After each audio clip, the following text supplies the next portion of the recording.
ఒక ఆడపిల్లగా బ్రతకడం ఎంత కష్టమో తెలుసా? ఒక్క రోజు కూడా ఊపిరి పీల్చుకోలేవు. వచ్చాడు పెద్ద క్లాస్ట్రోఫోబిక్. పెళ్లికి ముందు అమ్మ నాన్న మాట వినాలి, పెళ్లి తర్వాత మొగుడు అమ్మ నాన్న మాట వినాలి, తర్వాత పిల్లల్ని కనాలి. ఆడపిల్ల పుడితే ఇంకా కంటూనే ఉండాలి. How does it matter? It just 9 months బచ్చే.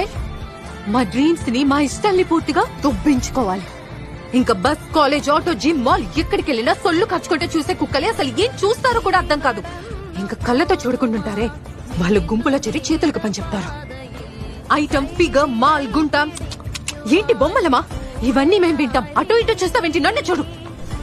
45 degrees ఎండలో బయటకు వెళ్లాల్సి వస్తే పేరెంట్స్ ఏమంటారో తెలుసా? అమ్మ ఫుల్ స్లీవ్స్ చుడీదార్ వేసుకుని వెళ్ళు, లేదంటే అబ్బాయిలు ఏడిపిస్తారు అని. దానికి మేమేం చేయాలి? పాప్కార్న్ లా వేడికి బర్స్ట్ అయిపోవాలా? ఈ మధ్యేమో కొత్త ట్రెండ్, ఫోన్ తో న్యూడ్ పిక్స్ తీయడం.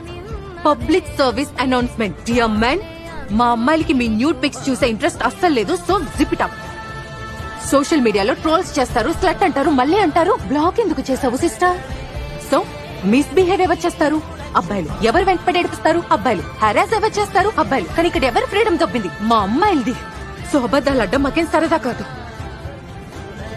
అబద్ధాలు చెప్తాం ఇంట్లోంచి బయటకు వెళ్ళడానికి. దాన్ని ఎలా అర్థం చేసుకుంటారు? మా క్యారెక్టర్ లూజ్ అనా? ఉన్నది